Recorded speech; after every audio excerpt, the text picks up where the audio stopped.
Welcome everybody. To me, as Stephen said, it's the evening over here. Over there, it's morning or afternoon, and it's really a pleasure to have a chance to talk to you about something that I've been doing for a quarter of a century, and in fact, more or less every summer for the last 25 years, we've been out in the field excavating at this fascinating site of Gath of the Philistines. Unfortunately, last summer, we didn't excavate because of the Corona crisis.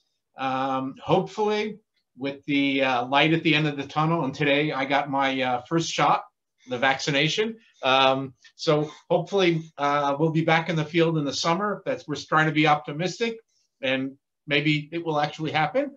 And in the meantime, I want to talk to you a little about some of the finds at this site. We'll talk about the interface between archaeology and the Bible. We'll talk a little about Goliath, because Goliath is Gath's most famous inhabitant. And we'll talk about the various types of finds and how we work on the site. So let's get started. Okay, so first of all, a topic that's very often broached when you deal with archaeology in the land of Israel is what's the relationship between the archaeology and the Bible? And I must say, most of the time people have this wrong idea. What is biblical archaeology and what can it teach us about the Bible? It really is not, we don't aim in biblical archaeology either to prove or disprove the Bible. Now, I always say, how can you prove the Bible? Here, I'll hold the Bible in my hand. Here, I proved the Bible. It's right over here. What biblical archaeology does give us is it gives us tools to understand the periods, times, cultures in which the Bible was written in a more in-depth, colorful, let's say, called meat on the bones type of understanding. And this is basically what we do when we talk about biblical archaeology. And for sure, when we're talking about trying to teach about the history of Israel and the history of the land of Israel and the history of biblical periods, there is nothing more vivid and clear and make you remember than the finds that actually relate to the time. And I can tell you, not only for school kids, someone who comes to my excavation and picks up a sherd, a Philistine sherd from the time of the judges, this is something that he will remember for decades, and he'll tell his kids and his grandkids. And if he unofficially takes that sherd back home, which he shouldn't, it will be on his mantle, and he'll talk about it for years and years and years. And so it's a very powerful, tangible way of understanding the past. And the finds from Tel Asafi Gath and biblical Gath of the Philistines are a great way to show this. So let's start. So Philistine Gath, or Tel Asafi, is a site which is in the southern coastal plain of Israel. You can see it's marked off right over here. It's one of the 5 cities of the Philistines known from the Bible. It's in the area which we would call in modern geography the southern coastal plain. In biblical geography, it's called Philistia, because that's where the Philistines lived. And Gath is the most inland of the Philistine cities. And because of that, among other reasons, this is the city that is mentioned more often, the Philistine city that is mentioned more often than any other city, Philistine city in the Bible. Why? Because they were on the first line of the interaction with the Israelites and the Judites.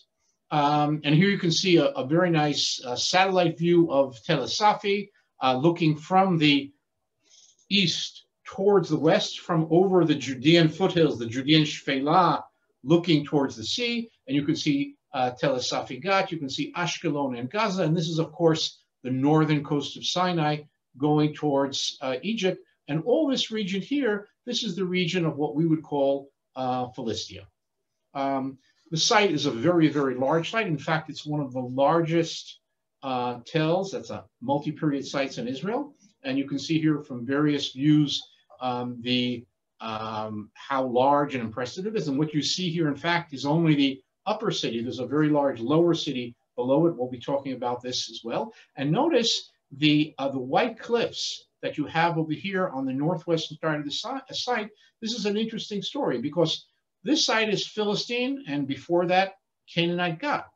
But when the explorers started exploring the land of Israel in mainly the 19th century and onwards, and they started looking for a site to be identified as Philistine Gath, there was no site in this region called Gath, as opposed to Ashkelon, which was called Ashkelon, and Ashdod was called Ashdod. And the reason being is that since the site had been destroyed and abandoned and the Philistines hadn't lived there for centuries upon centuries, the original name of the site was forgotten. And instead, they started calling the site Tel Safi. Tel Safi in Arabic means something like the pure mound. And why did they call it the pure mound? Because of the very impressive white, very chalky white cliffs that you can see on the northwestern side. And there you see it. Okay, so now I'm not going to get into all the various areas and all the various periods that we've excavated. You can see here 25 years of excavation have enabled us to excavate all over the site, the upper tell, the lower tell over here, a siege system that we'll talk about a little later surrounding the site, and the various areas. We're going to focus on the Iron Age. That's the period from about 1200 BCE till at this site till about 700 BCE. This is the time that's equivalent in Jewish history to, let's say, the time of the Judges and the First Temple period.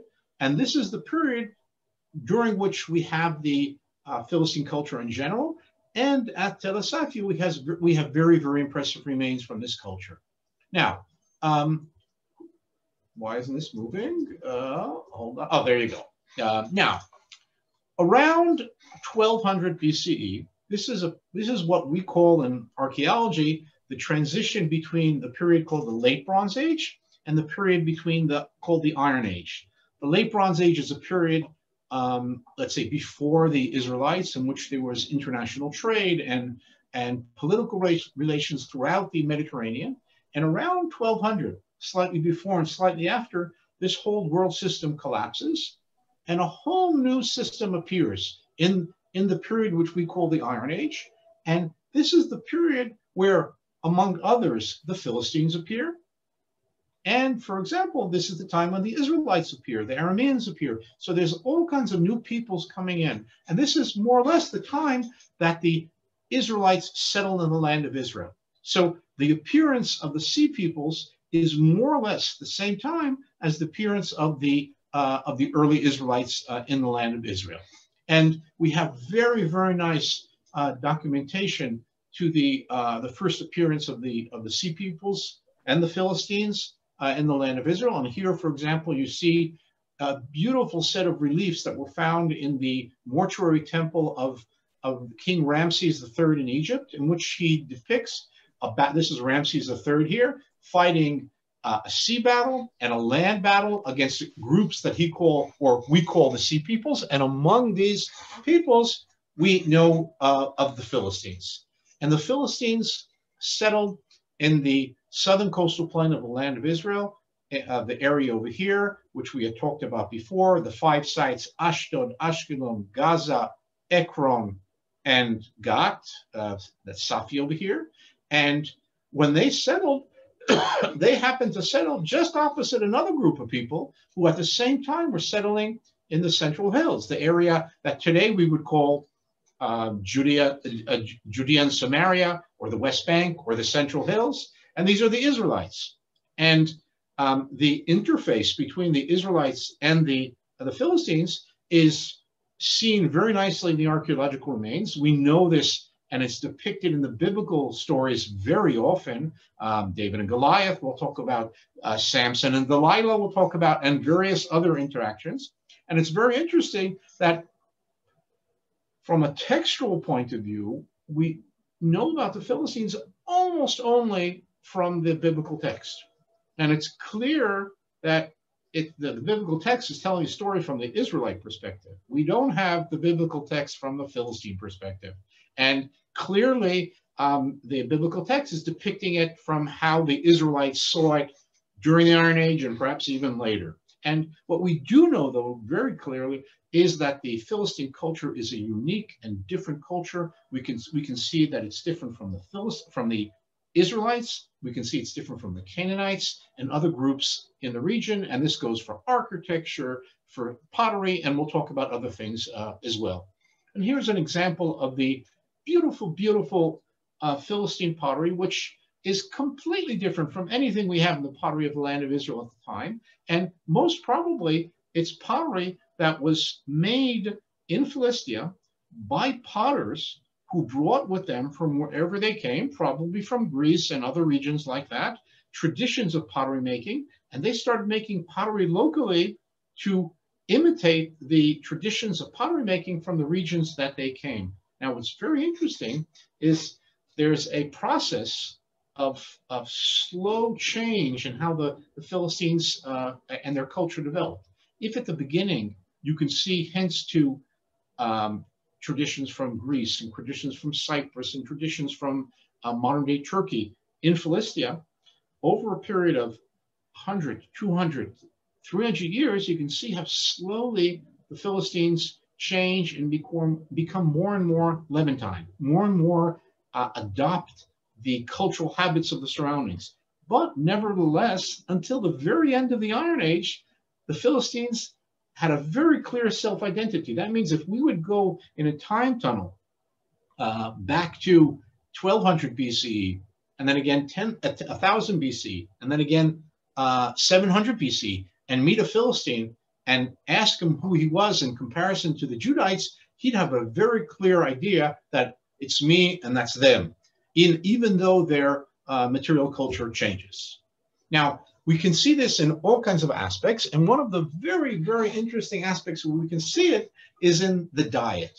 And archaeologically, we can show that how different cultures express their differences also through what they ate. And we all know food is like a very, very basic part of your identity. And everybody knows that your grandmother's food is like, makes your stomach, everything feel good.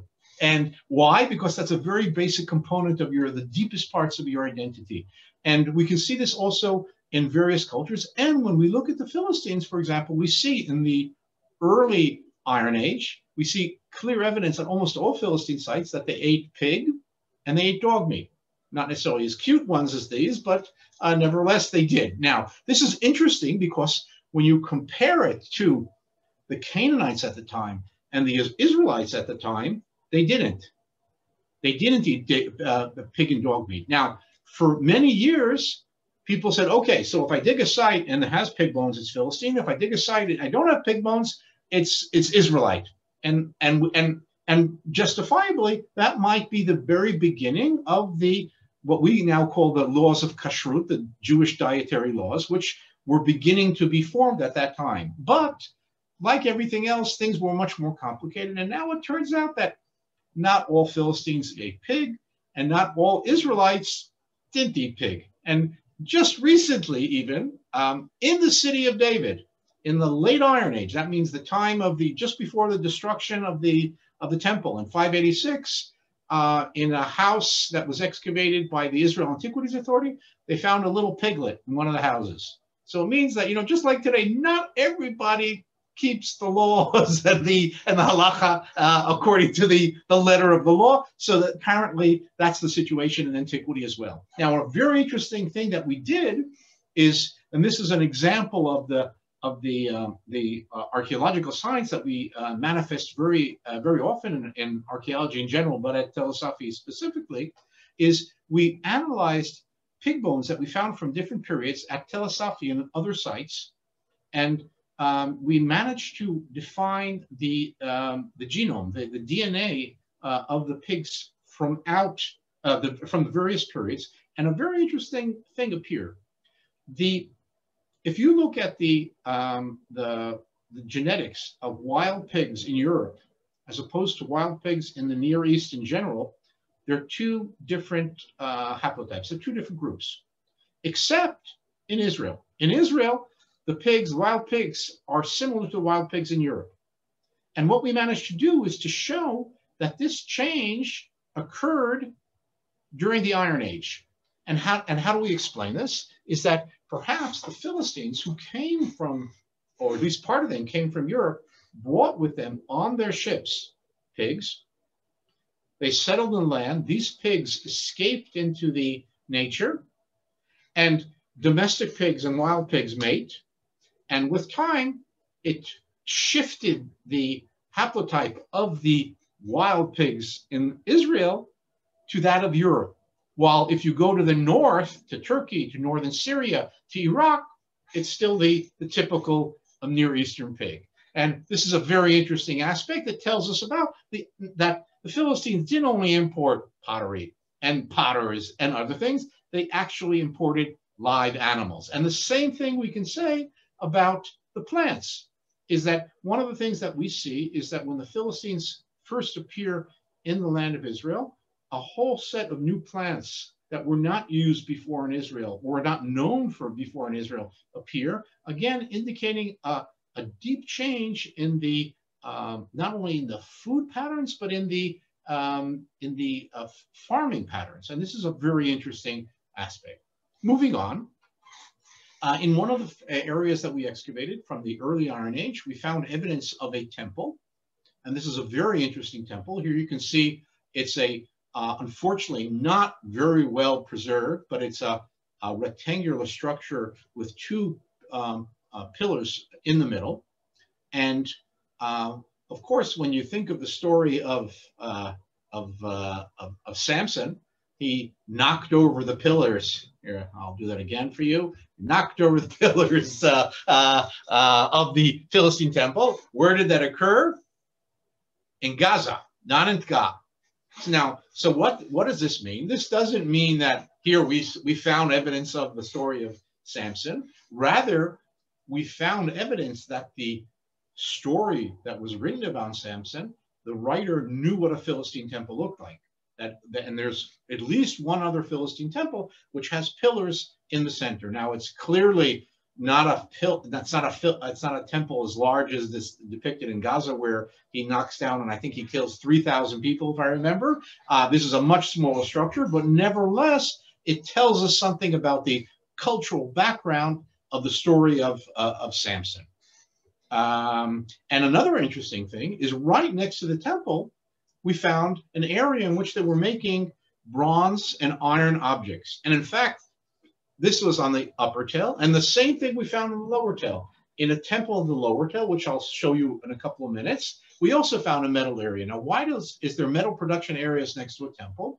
This is a very common thing, is that workshops are found next to temples because they make the objects that are given to the temple. Now, this is one thing that's interesting. And another thing that is interesting is those of you who we can call the story of David and Goliath, and how the Israelites didn't have metal weapons. And then, according to the story, they had to go down to the Philistines to get their metal weapons. This was up until recently quite a problem, because up until recently, the evidence of metalworking in the early Iron Age didn't come from Philistia, it came from Israel, from the area of the Israelite sites. And here at Gat, we have the first evidence of metallurgy in Philistia during the Iron Age. Another interesting aspect, which we really did not know a lot about for many, many years, is Philistine burial. Very interestingly, around almost all the Philistine sites that have been excavated, they haven't found cemeteries, or very few cemeteries. And I always tell my students that if there's one thing we know about the Philistines, is that they died. There's no question about that. But the question is, how did they bury them? What did they do, etc.? And a few years ago, we managed to define in this valley, which is southeast of the site, a whole series of caves, and we excavated one of them. Unfortunately, this cave had been partially robbed by a Bedouin who lived a couple of 100 meters from when we were excavating. He came and said, "Oh yeah, 10 years ago I robbed this cave," and we had to stop in the middle because the cave collapsed, and then we had to run away. And thank God for that, because that preserved some of the remains. At the time, this was really one of the few Philistine cemeteries that were excavated. Recently, another one at Ashkelon was excavated, and another one at Tel Irani, which is near Kiryat Gat, south of Tel Safi. And if any of you have been following the news, just today, in the international media, there's reports on a fascinating study that was conducted on the dental calculus. That means the gook.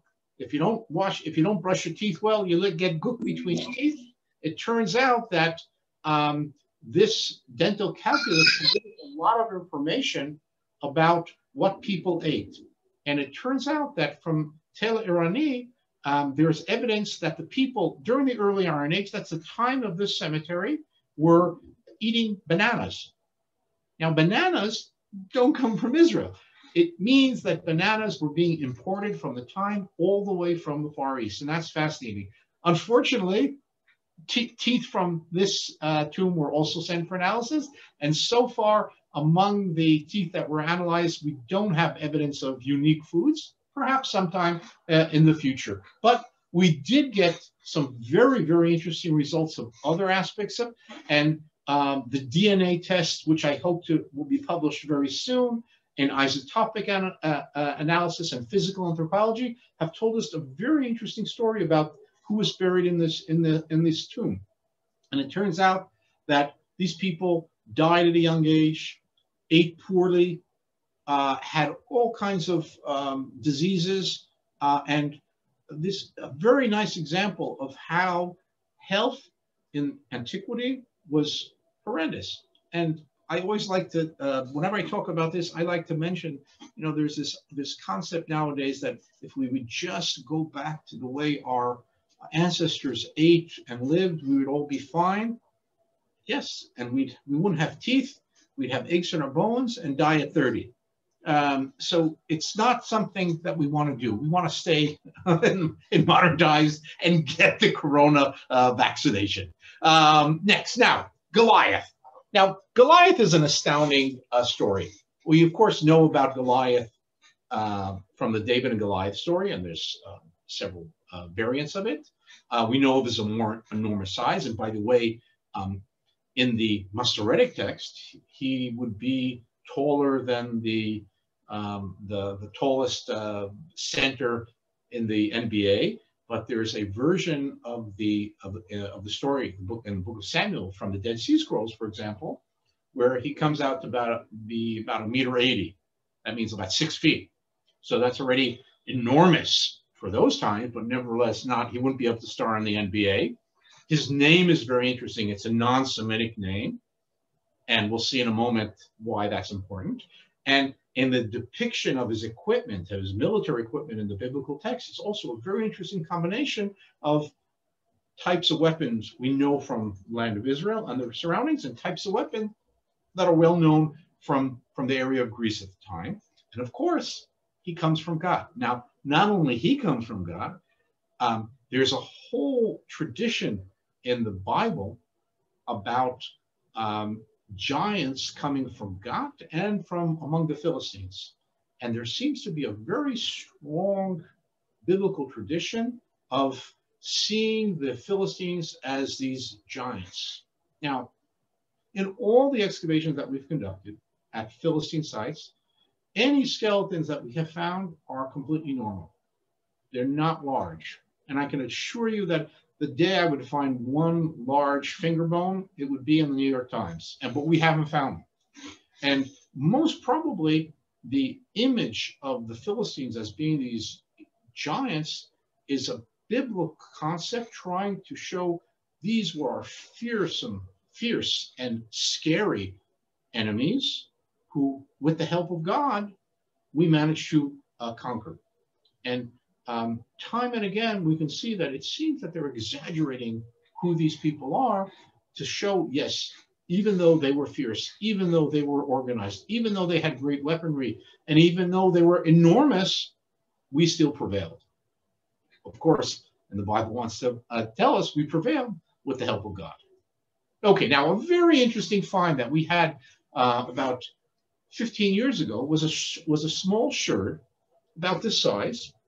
On it, we had incised a bunch of archaic letters, alphabetic letters, and these were two names that we read as Alwat and Walat. We're reading from from right to left. And this is very interesting because these are two non-Semitic names. Now, they're not the name Goliath, but they're two names that belong to the same family of names of Goliath. That means that, as I say, it's not Goliath's cereal bowl, but it means that at the time of the story of David and Goliath, around the 10th century BCE, we have people at Gath, which according to the biblical text is the home of Goliath, with names very similar to Goliath. Now, I would love to find a shirt that says on it Goliath. We haven't, but we have something not too far from that. Now, perhaps the best example of the interface between the Bible and the archaeology at Gath is the destruction of Gath around 830 BCE at the hands of Hazael, king of Aram Damascus. And this is an event which is mentioned in half a passage in the Bible, in 2 Kings 12, 18 in the Hebrew, in the Masoretic text, and 17 in some of the translations. And this is a very interesting example of biblical history, because here, the city of Gath, which is the largest city in the land of Israel in the 9th century, is destroyed by Hazael, who for a period of about 50 years was the bully of the Levant. He was the strong guy of the neighborhood at the time. And when he comes, and we'll see, besieges the site and eventually destroys it, he destroys it completely, and the entire site is burnt down. And in fact, after that point, Philistine Gath ceases to exist. And from then on, the other 4 Philistine cities continue existing, and Gath ceases to exist. Now, this event was one of the most important geopolitical events in the 9th century in the entire Levant, and it's mentioned only in half a verse in the biblical text. And then the Bible goes on to describe what happened. Hazael goes up towards Jerusalem. Jehoash, the king of Judah, gives him the temple treasures. He leaves, and eventually Joash is killed by his servants. And basically, this shows us that from a biblical history perspective, you mention events only if they're connected to the story, the main line of the story. And what's the main line of the story? The history of the kingdom of Judah in Jerusalem. And even an event like this, which you could tell about for years and talk about the siege that lasted probably for a month and the destruction of the largest city in the land, half a passage is all you can get. And wherever we excavate on site, we find evidence of this enormous destruction. And we can see houses upon houses with hundreds upon hundreds of finds. And it's a fascinating thing to do this. And every year when we excavate, the team has an enormous time. Whoever's lucky enough to excavate in this level, because you find complete vessels. Sometimes they look as if they came out of the potter's workshop the day before, and it gives us a view of what they did in every single house, in every single corner, right, Erev HaChurban, as we say, right the evening before the destruction. And you get views of cooking vessels, serving vessels, cultic vessels, anything you can imagine. And what's fascinating, and this was something that we did recently, this vessel that you see here, this is what we call a beer jug. It has a spout, and at the base of the spout, it has a strainer. And for years and years and years, we thought that this was used for beer. And then one day, we proved it. And we took a bunch of vessels, both from Tel Asafi, this one, and from other sites. And with a team of microbiologists, we managed to isolate the remaining yeasts that were in this vessel from antiquity. It's not the same yeast, but it's their great-great-great-great-great-grandchildren who continued and managed to survive in these vessels. We analyzed them, their DNA, and we showed that they were yeasts that we know are used for making beer. And then, even better, we made beer from them. And the beer was very tasty. And in fact, it was so tasty that we're now trying to see if we can interest beer companies to make a special line of beer. And if we make a special line of beer, I want it to be called Goliath beer. I think that's the best name for, that's a strong beer. And here you can see in the lab, here we're testing out the first round of beer. And I remember that when we did this, I stood around, and as we took the sip, I said, well, either it's going to be very good or we're all going to be dead in 5 minutes. And we took it, it was good, and we didn't die. I lived to tell the story. Okay, another very interesting thing about the site is that it turns out that the site has an enormous lower city. And only during the Iron Age, during the time of the Philistines, is the lower city settled. In other periods, from the late prehistory until modern times, when the site is settled, it's settled on the upper city here. And only during the Iron Age do we have an extensive settlement to the north as well. Now, this is great for several reasons. First of all, it shows us the city is very large, and it shows us that there's a lot of finds. But another thing, which is even nicer, is that after the destruction of the city by Hazael, nobody settled in this lower city, which means that when we come to the lower city and we scratch the surface, we're on the Iron Age. While if you come to the other areas on the upper city, to get to the Iron Age, you first have to go to the modern period, the medieval period, the classical periods, the various stages of the Iron Age, and then you'll get to the early Philistines. Here, right on surface, we have the remains, and this is astounding. And for example, in Area D, there you'll see, and we have great finds in area on the eastern side in Area M and Y. We have some great finds. We'll talk about them soon. And let's start with Area D. Here we have the other temple I mentioned, and a temple that was destroyed in the Hazael destruction. Once again, you can see the complete vessels of various types coming out. And of course, a very, very unique find was this stone altar with 2 horns that we found right smack in the center of the temple. And this is fascinating. Why is it fascinating? Because, one second, I for some reason it didn't appear what I want to do. This altar is on the one hand very similar to the depictions of the altars in the temple, and not only in the temple, in Israelite cult as well, in general. And it's also quite similar to altars that we have from Israelite and Judite sites, except for one thing. Instead of having 2 horns, instead of having 4 horns like the Israelite altars usually have, it has 2 horns. And the question is, what's going on here? Is this an altar that was only partially finished? Is this an altar that was poorly made? Or is this an altar which combines between Israelite Levantine traditions on the one hand and traditions from the Greek regions? And we know that in Greece, there is a tradition of 2-horned altars. So the object itself may be a combination of Eastern and Western traditions thrown together. Now, the lower city, as I said, is quite extensive. This is the northern slopes of the upper city. This is the lower city. This is the Elah River over here. And we're looking out on a very cloudy day towards the Mediterranean. And these various areas give us great finds right below surface from the Iron Age. Now, since I've been excavating at this site for 25 years, and we've maybe excavated 1% or 2%, maybe 5% of the entire site. There's no way in modern archaeology that we can excavate an entire area. Now, how do you work to try to understand the areas that you didn't excavate? In modern archaeology, we have various remote sensing techniques which enable us to sort of see below surface.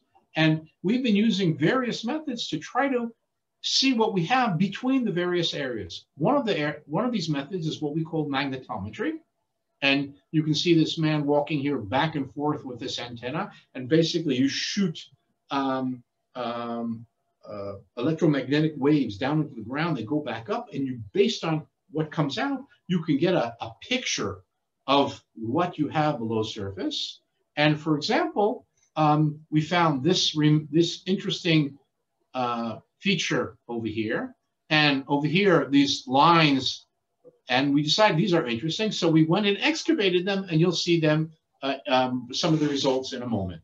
Now, just To the east of the temple that I spoke about before, we just recently found remains of the city gate.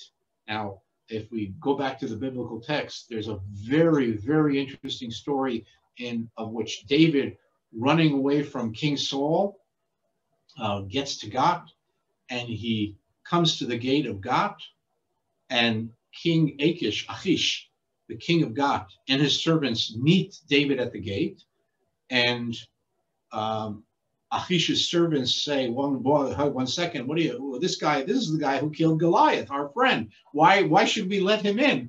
And David realizes that he has danger here, and he feigns madness, and he drools on his beard and makes markings on the gate.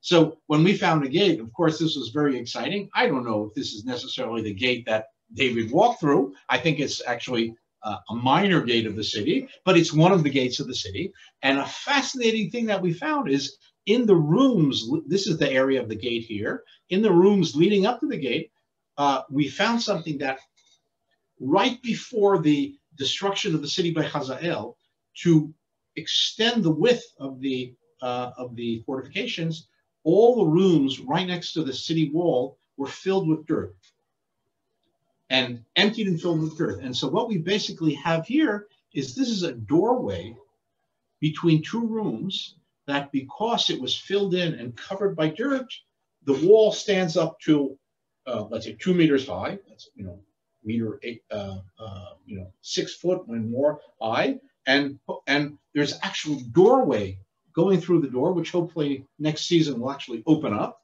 And this is something that we usually don't have, because from the remains of these periods, very often we only have the foundations of the walls. And here you can see the gateway, and these are the walls that were filled up, and that's the gate. The door was right over there.